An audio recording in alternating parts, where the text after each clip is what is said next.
ஆண்டவர் சொல்லுகிறார், என் மகனே, என் மகளே, உன் தேவனாகிய கர்த்தர் நான் உனக்கு சொல்லுகிறேன், பயப்படாத. உன் வலது கையை நான் பிடித்து நான் உனக்கு துணை நிற்கிறேன் என்று சொல்லுகிறேன். இவ்வளோ அற்புதமான ஒரு வாக்குத்தத்தம்ல. பயம் வேதனை கொண்டு வரும், நம்ம ஜெபத்தை பாதிக்கும், சந்தோஷத்தை பாதிக்கும், நம்முடைய குடும்ப மகிழ்ச்சியை பாதிக்கும், ஊழியத்தை பாதிக்கும். பயப்படுத்துகிற சம்பவங்கள் நடந்து கொண்டே தான் இருக்கும். ஆனால் நீ பயப்படாதே. பிரியமானவர்களே, இயேசு கிறிஸ்துவின் நாமத்தில் உங்களுக்கு என் அன்பின் வாழ்த்துக்கள். ஆண்டவர் நமக்கு வாக்குத்தத்தம் கொடுத்து நம்மை தைரியப்படுத்தி பலப்படுத்தி நடத்துகிறார். அந்த வாக்குத்தத்தத்தை விசுவாசித்து அதை வைத்து ஜெபிக்கிறவர்கள் அந்த வாக்குத்தத்தத்தின் ஆசீர்வாதத்தை பெற்றுக்கொள்ளுகிறதையும் நான் பார்க்கிறேன். அநேகர் நேரடியாக சந்திக்கும் போது சொல்லுகிறாங்க, கடிதத்தின் மூலமாக தெரியப்படுத்துகிறார்கள். அப்போ யார் யார் அதை விசுவாசித்து இந்த வாக்குத்தத்தத்தை எனக்குரியதென்று அதை சொந்தமாக்கி அதை வைத்து தேவனை துதித்து ஜெபிக்கிறார்களோ அப்படியே நடக்கிறது. என்னால் நம்முடைய தேவன் வாக்குத்தத்தங்களின் தேவன், வாக்கு மாறாதவர். அதனால தான் தேவன் எனக்கு என்ன வாக்கு கொடுத்திருக்கிறார் என்று அதை அறிந்து அதை சார்ந்து அதை பிடித்து கொண்டு நம்ம வாழ்ந்து கொண்டு வருகிறோம். இந்த பயங்கரமான பொல்லாத உலகத்தில் நமக்கு ஒரு பெரிய ஒரு ஆதாரம் தேவனுடைய அந்த வாக்குத்தத்தம் தான். அதனால் இந்த நாளிலும் கர்த்தர் உங்களுக்கென்று கொடுக்கிற வாக்குத்தத்தத்தை உங்களோடு பகிர்ந்து கொண்டு ஜெபிக்க விரும்புகிறேன். ஏசாயா 41 அதிகாரம் 13வது வசனம்.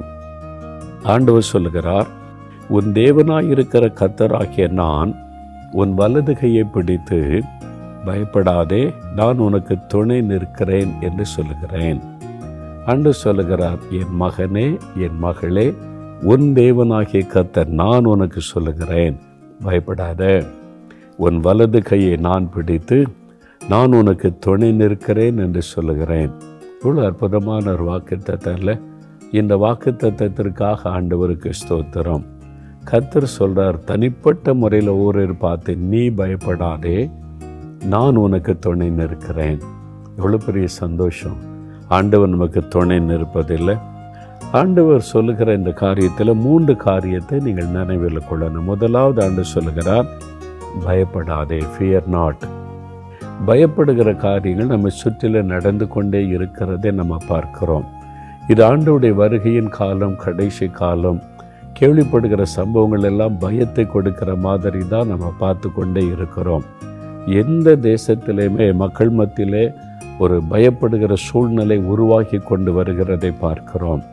ஒரு பக்கம் பாருங்கள், பூமி அதிர்ச்சி, அதனால் உண்டான சேதங்கள், பாதிப்புகள்.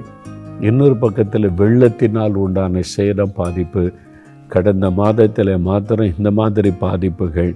சூறாவளி காற்றினாலே உண்டான பாதிப்புகள், இயற்கை அழிவுகளினாலே, மண் சரிவுகளினால் வீடுகள் புதைந்து போன சம்பவங்கள். இப்படி ஏராளமாய் நம்ம கேள்விப்பட்டு கொண்டே இருக்கிறோம். அது இல்லாதபடி மறுபடியும் ஒரு கொள்ள நோய், COVID-19 விட கொடூரமான ஒரு கொள்ள நோய் வரப்போகிறது என்று அந்த சம்பந்தப்பட்ட அந்த அதிகாரி அமெரிக்கா தேசத்தில் இருக்கிற அவரே அறிவிக்கிறதே அந்த செய்திகள் பரவி கொண்டிருக்கிறது. இப்படி பயப்படுத்துகிற செய்திகள் வந்து கொண்டிருக்கிறது. அது உலக அளவில், நம்ம வாழ்கிற தேசிய அளவில். தனிப்பட்ட முறையில் உங்கள் வாழ்க்கையில், உங்கள் வீட்டுக்குள்ளே, வேலை செய்கிற இடத்துல, படிக்கிற இடத்துல, நீங்கள் பிஸ்னஸ் பண்ணுற இடத்துல, ஊழியம் செய்கிற இடத்துல பயப்படுத்துகிற சூழ்நிலைகள், பயப்படுகிற காரியங்கள். ஒரு வியாதி வந்துட்டால் அது என்னமோ ஆகுமோ, எப்படி ஆகுமோ என்ற பயத்தை கொண்டு வருகிறது. ஒரு சூழ்நிலையில் உண்டாகிற மாற்றம் எப்படி ஆகுமோ, என்ன ஆகிவிடுமோ என்ற பயத்தை கொண்டு வருகிறது. அது மாதிரி தான் வேலை செய்கிற இடத்துல வர பிரச்சனை, குடும்பத்துக்குள்ளே உண்டாகிற சில பிரச்சனைகள், எதிர்காலத்தை குறித்தும் அதனுடைய முடிவை குறித்து உண்டாகிற பயம். இந்த மாதிரி எப்பொழுதுமே நம்ம பயத்தில் இருக்க முடியாத காரியங்கள் தான் நம்ம சுற்றில நடக்கிறது. ஆனால் ஆண்டவர் சொல்கிறார், பயப்படாத, இது கடைசி காலம். பயப்படுகிற காரியங்கள் தான் எங்கே நடந்து கொண்டே இருக்கும். பயப்படுத்துகிற சம்பவங்கள் நடந்து கொண்டே தான் இருக்கும். ஆனால் நீ பயப்படாதே. அதை ஆண்டவர் சொல்லுவது, என் மகனே நீ பயப்படாத, என் மகளே நீ பயப்படாதே என்று தான் ஆண்டவர் சொல்ல. பயப்படுற காரியம் நடக்கும், அதை தாண்டி தான் போய் ஆகணும். கடைசி காலம் இப்படி தான் இருக்கும். தீமைகள் நிறைந்ததும், அநியாயங்கள், அக்கிரமங்கள் நிறைந்ததுமாக தான் இருக்கும். ஆனால் அதுக்கு மத்தியில் நீ பயப்படாத அப்படின்னு தான் ஆண்டவர் சொல்றார். பயம் வேதனை கொண்டு வரும், நம்ம ஜெபத்தை பாதிக்கும், சந்தோஷத்தை பாதிக்கும், நம்முடைய குடும்ப மகிழ்ச்சியை பாதிக்கும், ஊழியத்தை பாதிக்கும், எல்லாத்தையுமே பாதிச்சிடும். அதனால தான் அந்த பயத்தை சாத்தான் கொண்டு வந்து நம்மை முடக்கிவிட நினைக்கிறான். அதனால தான் ஆண்டவர் அடிக்கடி சொல்லார், பயப்படாத பயப்படாத பயப்படாத என்பதாய் நம்மை தைரியப்படுத்துகிறார். பயப்படுகிற காரியங்கள் வரும், இந்த மாதத்திலும் வரும், அடுத்த மாதத்திலும் வரும், வாழ்நாள் முழுவதும் வரும். ஆனால் ஆண்டு சொல்கிறாரு, நீ பயப்படாத என்பதாக. இதுதான் கர்த்தர் நமக்கு சொல்லுகிற வார்த்தை. அந்த ஒரு வார்த்தையில் அற்புதம் நடந்து விடும். சமீபத்தில் நான் மலேசியாவுக்கு ஊழியத்துக்கு போயிருந்தேன். அங்கே ஒரு நபரை சந்தித்தேன். ஒரு பிஸ்னஸும் செய்கிறாங்க, ஊழியமும் செய்கிறாங்க. அவங்களோடு பேசும்போது கிறிஸ்தவர் அல்லாத குடும்பத்தை சார்ந்தவர், ரொம்ப பக்தி வைராக்கியமாக இருந்து அவர் தெய்வ நம்பிக்கையை பரப்பி கொண்டிருந்த ஒரு மனிதர். அந்த மாதிரி இயேசு பற்றி சொன்ன கோபம் வந்துடும், அவங்கள தாறுமாறாக திட்டி அவமானப்படுத்தி அனுப்பிடுவார். இயேசுவையே கேவலமாக பேசியிருக்கிறார். ஆனால் ஒரு சமயம் பாருங்கள், அவருக்கு மனைவி குழந்தைகள்லாம் இருக்கிறாங்க. ஒரு விபத்து ஏற்பட்டு விட்டது, காரு விபத்து ஏற்பட்டு முதுகு ஸ்பைனல் கார்டு பாதிக்கப்பட்டு விட்டது. அங்கே தான் பெரிய சேதம், படுத்த படுக்கை. டாக்டர் சொல்லிட்டாங்க, இனிமேல் அவர் எளிமை நடக்கவே முடியாது, வாழ்நாள் முழுவதும் படுக்கையில் இருக்கணும், அதன் பிறகு வீல் சேரில் அவர் இருந்து பழகி கொள்ளணும், வேறு வழி கிடையாது. ஏன்னா ஸ்பைனல் கார்டு முற்றிலும் பாதிக்கப்பட்டு விட்டது, இனி எளிமையை நடக்க வாய்ப்பே இல்லைன்னு சொல்லிட்டாங்க. சில பிள்ளைகளாக இருக்கிறாங்க, குழந்தைகள் எல்லாமே. எதிர்காலமே பெரிய பயம், கேள்விக்குறியாகிவிட்டது. எப்படி வாழப் போகிறேன், எப்படி என் மனைவி பிள்ளைகளை காப்பாற்ற போகிறேன், எப்படி நான் என் காரியங்களை கவனிக்க போகிறேன், பயம். இனி வாழ்நாள் முழுவதும் படுக்கை தானே எப்படி இருக்கும்ல, அந்த வியாதியினால் உண்டான பயம், அவருடைய உள்ளத்தில் வேதனை. அப்போது இயேசு பற்றி அவருக்கு சொல்லப்பட்டார். ஆனால் இயேசுவர் நம்ப மாட்டார். இயேசு கேவலமாக பேசினவர். அவங்களுக்கு தெரிந்தவங்க சொல்லி பார்த்தாங்க, கேட்கலை. ஒரு நாள் ஆஸ்பத்திரியில் படுக்கையில் தன் வாழ்க்கையை நினைத்து எதிர்காலத்தை குறித்து கலங்கி பயந்து கொண்டிருக்கும்போது இயேசு அவரை சந்தித்தார். ஆஸ்பத்திரிக்குள்ளே படுக்கை அறையில் ஒரே வார்த்தை சொன்ன, பயப்படாதே, நான் உன்னோடு இருக்கிறேன். ரொம்ப ஆச்சரியமாக இருக்குல்ல, இயேசு ஆச்சரியமான ஆண்டவர். ஒரு ஆத்மாவை சந்திக்க, பாதிக்கப்பட்ட மக்களை சந்திக்கும் போது, நீ என்னை திட்டினதானே, என்னை அவமானப்படுத்தினதானே அப்படிலாம் சொல்ல மாட்டார். ஆண்டு சொல்ல, பயப்படாத, நான் உன் கூட இருக்கிறேன் அப்படின்னு சொல்லிட்டு அவர் போய்கொண்டே இருந்தார். அவர் பார்த்தார், ஒருத்தர் பயப்படாதே, நான் கூட இருக்கேன்னு சொல்கிறாருன்னு உடனே டக்குன்னு படுக்க விட்டு எழும்பினார். படுக்க விட்டு எழும்பி ஓட ஆரம்பித்தார். பின்னாலே ஓடுனா அவர் ஆஸ்பத்திரி அறையை விட்டு வெளியே வராண்டாவில் நடந்து ஆஸ்பத்திரி வாசலில் வந்துட்டா. வாசல் வரைக்கும் போனவர் டிஸப்பியர், அப்படியே மறைஞ்சிட்டார். இவர் ஓடி நின்று பார்க்குறாரு, என்கிட்ட பேசினவர் இங்கே தான் வந்தார், இங்கே தான் நின்றார்னு. நர்ஸு பின்னாலே ஓடி வந்தாங்க, நீங்கள் எழும்பக்கூடாது, நீங்கள் எழும்ப முடியாது, எப்படி நீங்கள் எளிமை நடக்கிறீங்க. டாக்டரை கூட்டிகிட்டு வந்தாங்க. அவங்களாம் ஓடி பார்த்தாங்க, நீங்கள் நடக்கவே கூடாது, நீங்கள் பாதிக்கப்பட்டவங்க. இல்லை, நான் நடக்கிறேன்னு, நல்லா தானே இருக்கிறேன், எப்படி நடந்தீங்க, உங்களால் எப்படி நடக்க முடியுதுன்னு கேட்டாங்க. ஒருத்தர் வந்தார், நீ பயப்படாத, உன்னோடு இருக்கிறேன்னு சொன்னார். அது இயேசு தான், எனக்கு தெளிவாக தெரியுது, அவரை பற்றி தான் எனக்கு சொன்னாங்க, அவரை தான் நான் நம்ப மாட்டேன் அப்படின்னு சொல்லி பேசினேன். அவரே பேசினார், எனக்கே தெரியாத நான் எப்படி எழும்பினேன்னு. அவர் பேசிட்டு போனார். அவர் பின்னாலே நான் ஓடினேன், எளிமையாக நடந்து டாக்டர் செக் பண்ணி பார்த்தா கம்ப்ளீட்லி ஹீல்டு. அவருடைய ஸ்பைனல் கார்டு கம்ப்ளீட்டாக ஹீலிங் ஆகிருந்தது. அவங்களால நம்பவே முடியல, என்ன ஆச்சு இவருக்கு. அவர் சொன்னார், இயேசு. அவர் ஒரே ஒரு வார்த்தை சொன்னார், எலும்பு சரியாகிவிட்டது, எளிமையை நடக்க ஆரம்பிச்சுட்டேன். இன்றைக்கி ஊழியம் செய்கிறார். ஒரு பக்கம் பிஸ்னஸ், இன்னொரு பக்கம் நல்ல ஊழியம் செய்கிறார். அவர் சந்தித்த போது தன்னுடைய அனுபவத்தை பகிர்ந்து கொண்டார். இன்றைக்கு அதே ஆண்டவர் இயேசு தான் சொல்கிறார், நீ பயப்படாதே, நான் உனக்கு துணை நிற்கிறேன். துணை நிற்கிறேன், ஐ வில் ஹெல்ப் யூ. நான் உனக்கு உதவி செய்கிறேன், உன்னை சுகமாக்குவேன், தேவையை சந்திப்பேன், உனக்கு வழிகளை திறப்பேன், நீ பயப்படுகிற காரியத்தை மாற்றி அமைப்பேன், அதனால் நீ பயப்படாதேன்னு சொல்லி இந்த மாதத்திற்கு தேவன் உங்களை பார்த்து சொல்லுகிறார். இந்த மாதத்தில் நீ எதைக்கு பயந்து கொண்டிருக்கிறாய் என் மகனே, மகளே, அதை மாறுதலாக முடிய பண்ணுவேன், மாற்றி அமைப்பேன் ஆண்டவர் சொல்லுகிறான். பயப்படாத. 2வது ஆண்டு சொல்கிறாரு, ஏன் எப்படி பயப்படாமல் இருக்க முடியும், நான் உனக்கு துணை நிற்கிறேன் ஆண்டு சொல்கிறார். நான் உனக்கு துணை நிற்கிறேன், உன் கூட இருக்கிறேன், துணையாக இருக்கிறேன். சிலர் சொல்லுவாங்கல்ல, இதுக்கு போயிட்டு வாங்க, எனக்கு பயமாக இருக்குது, நீங்கள் துணைக்கு வந்தால் நான் போகிறேன். சின்ன குழந்தைகள் அப்பா நீங்கள் துணைக்கு வாங்கப்பா, நான் போகிறேன் அப்படின்னு சொல்லுவாங்க. அம்மா துணைக்கு வாங்கம்மா அப்படின்னு சொல்லி சின்ன குழந்தைகளை ஸ்கூலுக்கு அனுப்புகிற பாருங்க, அந்த பிள்ளை ஸ்கூலுக்கு போக மாட்டேன் பயமாக இருக்குன்னு இடம் பிடிக்கும். அம்மான்னு சொல்ல அவங்கள நான் கூட வர்றேன் சொன்னோன்னா அம்மா கூட வந்தால் பிள்ளை சந்தோஷமாக கையை பிடிச்சிட்டு நடக்கும். குழந்தை கையை பிடிச்சிட்டு நடத்திட்டு போனாங்க, அம்மா வர்றாங்க, எங்கள் அம்மா கூட இருக்கிறாங்க அப்படின்னு வரும். அவங்க ஸ்கூல் வாசல் விட்டு போனால் உடனே அழும், நீங்கள் என்னை தனியாக விட்டு போகிறீங்க, என் கூட இருங்க அப்படின்னு சொல்லும். அப்போ சில தாய்மார் பாருங்கள், கொஞ்ச நாளைக்கு அந்த பிள்ளை ஸ்கூலில் கிளாஸ் ரூமில் பக்கத்தில் உட்காந்துருப்பாங்க. நான் பார்த்துருக்குறேன். கொஞ்ச நாள் இருந்து அப்புறம் அந்த பிள்ளை தைரியப்படுத்தி அப்புறம் தனியாக அனுப்புவாங்க. அந்த பிள்ளை தனியாக நடக்க பயப்படுது. தாய் கூட இருந்தால் பயம் இல்லை, துணையாக எனக்கு தாய் இருக்கிறாங்க. அதே மாதிரி நம்முடைய வாழ்க்கை பிரயாணத்தில் பயப்படுகிற காரியங்கள் எங்கே நடக்குது, அனுதினமும் நம்முடைய வாழ்க்கை வந்து மோதுகிறது. அப்போ நமக்கு தனிமையாக நடந்தால் பிரச்சனை, நம்ம கூட ஒருவர் இருந்தால் துணைக்கு பயம் இல்லை, கலக்கம் இல்லை. ஆண்டவர் சொல்கிறாரு, நீ பயப்படாதே, நான் உனக்கு துணை நிற்கிறேன் என்பதாக ஆண்டவர் சொல்லுகிறார். இந்த தனிமை உணர்வு, லோன்லினஸ் இருக்கு பாருங்க, இது ரொம்ப பயங்கரமானது. ஒரு சமயம் சில ஆண்டுகளுக்கு முன்னால் நான் ஒரு டிவியில் ஒரு நிருபர் ஒருத்தர் இன்டர்வியூ பண்ணி கொண்டு இருந்தாங்க. இந்தியாவில் பிரபலமான ஒரு நபர், அவர் பிரபலமான நடிகர், உலக புகழ் பெற்றவர். உலகத்தில் பல தேசங்கள் அவருடைய பெயரை தெரியும். ஏன்னா நான் பல எகிப்து, ஜோர்டான் போன்ற பல நாடுகளுக்கு போனால் இந்தியான்னு சொன்ன உடனே அவர் பேரை சொல்லுவாங்க சந்தோஷமாக. அந்த மாதிரி உலகம் முழுவதும் அவருக்கு ரசிகர்கள், சினிமா துறை சார்ந்த ரசிகர்கள் இருக்கிறாங்க. பணம் குறையே இல்லை, பணம், மனைவி, குழந்தைகள் இருக்கிறாங்க, நல்ல ஃபேமிலி இருக்குது, பணம் இருக்குது, புகழ் இருக்கிறது, பிரபலமாயிட்டா ரசிகர்கள் லட்சக்கணக்காக இருக்கிறாங்க. இது மாதிரி எல்லாமே இருக்கிறது. அவருடைய அனுபவத்தை எல்லாம் அந்த நிருபர் கேட்டுக்கொண்ட ஃபைனலாக ஒரு கொஸ்டின் பண்ணார். நீங்கள் இந்த மாதிரி இருக்கிறீங்க, உங்களுக்கு வாழ்க்கையில் ஏதாவது குறை இருக்குதா அப்படின்னு கேட்டார். அவர் ஓப்பனாக சொன்னது எனக்கு ஆச்சரியம். அவர் சொன்னார், ஐ ஃபீல் லோன்லினஸ், நான் தனிமையை உணர்கிறேன், அது என்னை வேதனைப்படுத்துதுன்னு சொன்னார். கேள்வி கேட்ட நிருபருக்கு ஆச்சரியம், பார்த்து கொண்டது எனக்கு ஆச்சரியம்.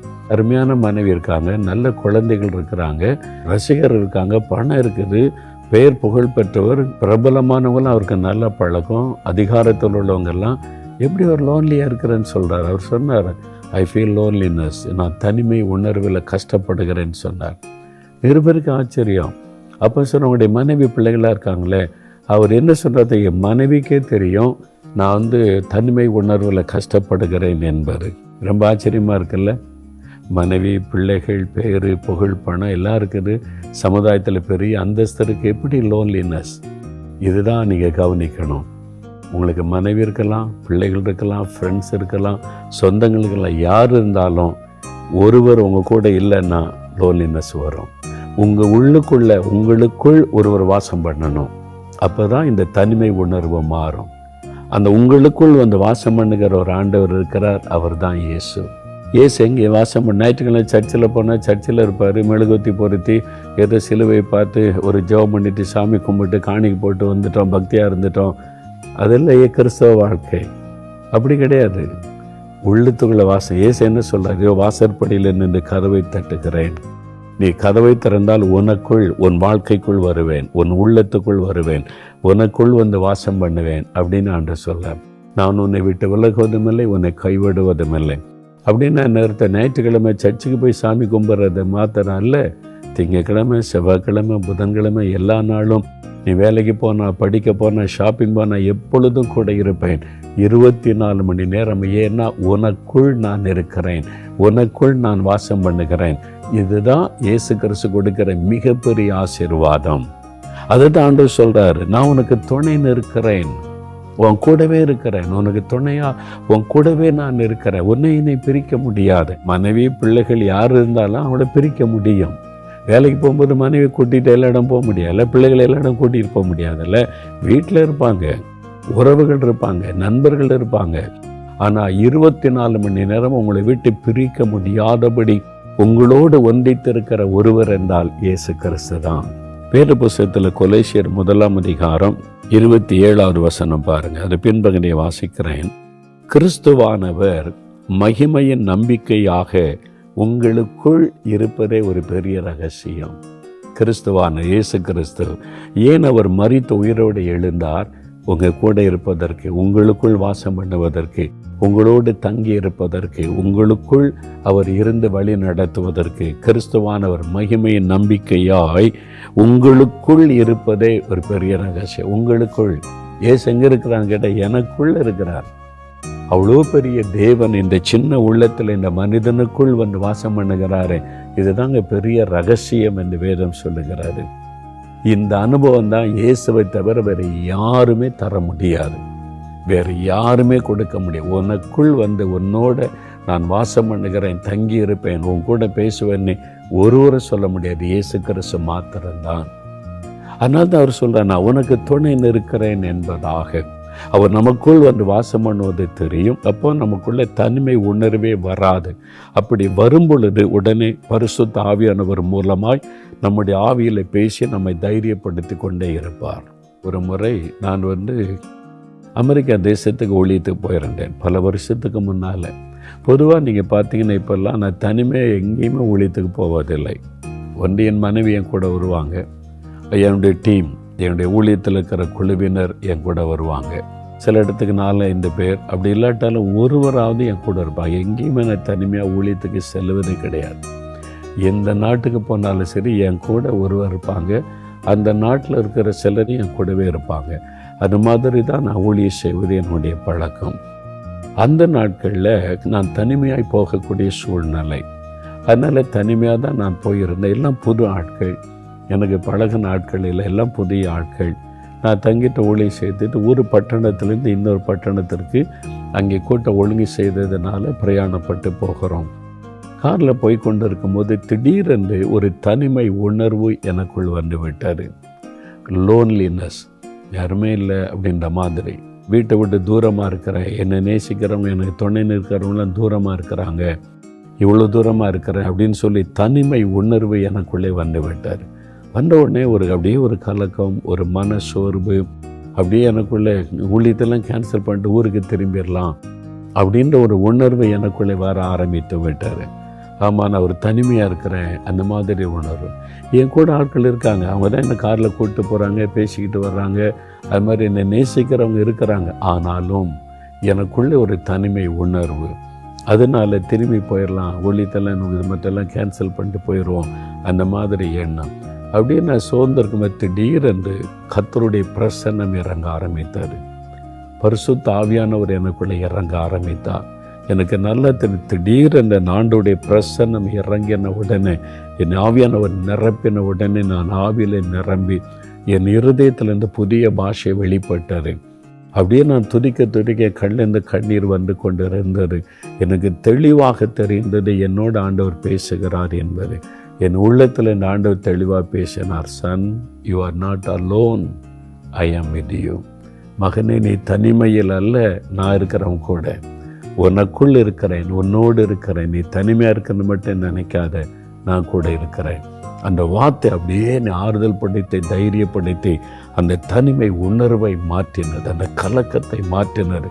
என் உள்ள மகிழ்ச்சியினால் பொங்கி நான் அப்படியே துதிக்க ஆரம்பித்தேன். அப்போ நான் ஆண்டவர்கிட்ட பேசினேன், என் கூட இருக்கிறேன்னு சொன்னால் இந்த நாள் கூட்டத்தில் நீங்கள் என்ன செய்வீங்க எனக்கு சொல்லுங்கள்.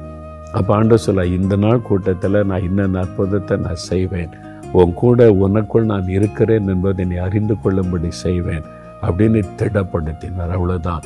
அதன் பிறகு என் பிரயாணம் முழுவதில் துதித்து கொண்டே இருந்தேன். சந்தோஷம், அந்த தனிமை உணர்வு, கலக்கம், சோர்வு எல்லாம் ஓடி மறைந்து ஒரு பெரிய மகிழ்ச்சி. அதனால கூட்டத்தில் பாருங்கள், அதே மாதிரி நாங்கள் பிந்தி தான் போய் சேர்ந்தோம். ஜனங்கள் எல்லாம் வெயிட் பண்ணி கொண்டு இருந்தாங்க. ஆண்டவர் பலத்த காரியத்தை செய்தார். என்னோடு கூட எனக்குள் அவர் இருக்கிறார் என்பதை விளங்க பண்ணினார். அதே ஆண்டவர் அவங்கள பார்த்து சொல்கிறார், என் மகனே, மகளே, you are not alone, I am with you always. My daughter, you are not alone. என் மகளே, நீ தனிமையாக இருக்கிறதாக நினைக்காத, நான் உனக்குள் உன்னோடு வாசம் பண்ணி கொண்டிருக்கிறேன், உனக்குள் நான் இருக்கிறேன். You are not alone, I am with you to help you. உன் கூட இருக்கிறேன் உனக்கு உதவி செய்வதற்காக. என்ன உதவி வேணும் உனக்கு?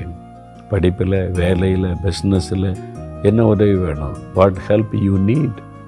நான் இருக்கிற உனக்கு உதவி செய்ய ஆண்டவர் கேட்கிறார். என் மகனே, நான் இருக்கிறேன், நீ தனிமையில் இல்லை, நான் இருக்கிறேன் கூட நான் சொல்லுகிறான். எல்லாரும் இருந்து ஒரு தனிமை உணர்வு. கஷ்டப்படுறீங்கல்ல, ஆனால் இயேசு கூட இருந்துட்டா யாருமே இல்லாட்ட கூட உங்களுக்கு தனிமை உணர்வு வராது. எங்கூட இயேசு இருக்கிறார், பெரிய தேவன் எனக்குள்ள இந்த வாசம் பண்ணுகிற மகிழ்ச்சி இருக்கும். அதுதான் ஆண்டவர் சொல்லுகிறார், நான் உனக்கு துணைன்னு இருக்கிறேன், உனக்குள் வாசம் பண்ணுகிறேன். அவர் ஏற்றுக்கொண்டு இருக்கிறீங்களா? உள்ளத்தில் இடம் கொடுத்தீங்களா?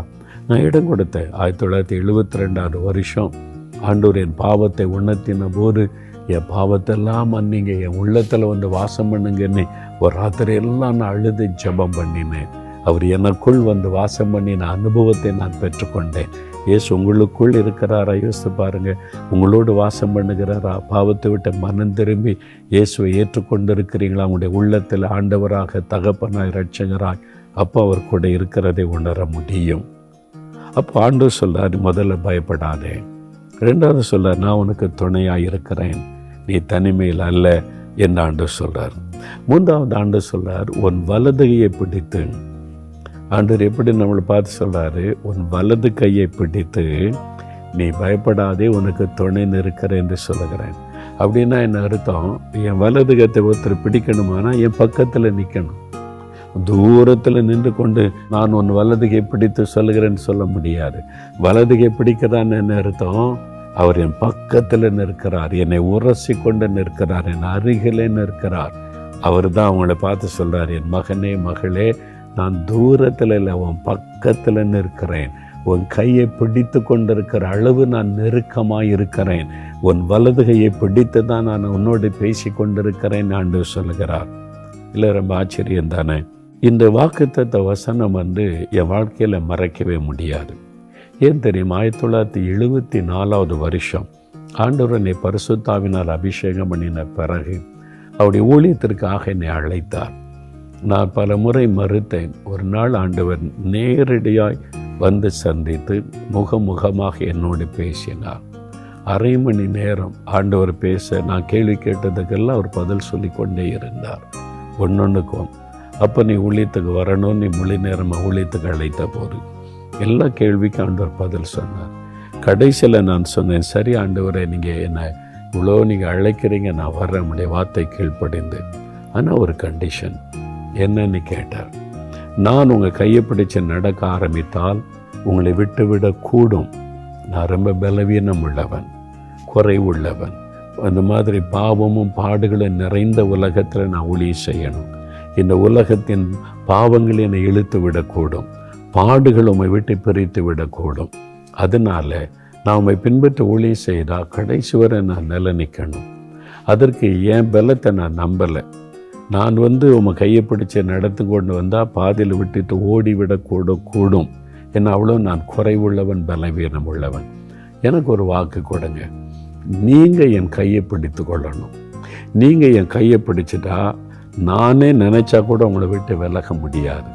உலகத்தின் இச்சைகள், ஆடம்பரங்கள், உலகத்தின் மாயை என்னை இழுக்க முடியாது. பொல்லாத மனிதர்கள், பிசாசன் கிரியைகள் உங்கள் கையிலேருந்து பறிக்க முடியாது. எந்த பாடு உபத்திரம் வந்தாலும் பறிக்க முடியாது. என்னை கைப்பிடிச்சிட்டிங்கன்னா நீங்கள் கடைசி வரை நடத்துவீங்க. அதுக்கு எனக்கு உறுதி கூறினா நான் வர்றேன் அப்படின்னு சொன்னேன். ஆண்டவர் என்னை பார்த்து சிரித்து சொன்னார், மகனே, நீ ஒரு நல்ல ஒரு காரியத்தை என்னிடத்தில் கேட்டாய், நான் உனக்கு வாக்கு கொடுக்கிறேன். உன் வலதுகையை பிடித்து நான் நடத்துவேன், உன்னை கடைசி வரை நடத்துவேன். ஒருவரும் என் கையிலிருந்து உன்னை பறித்து கொள்ள முடியாது.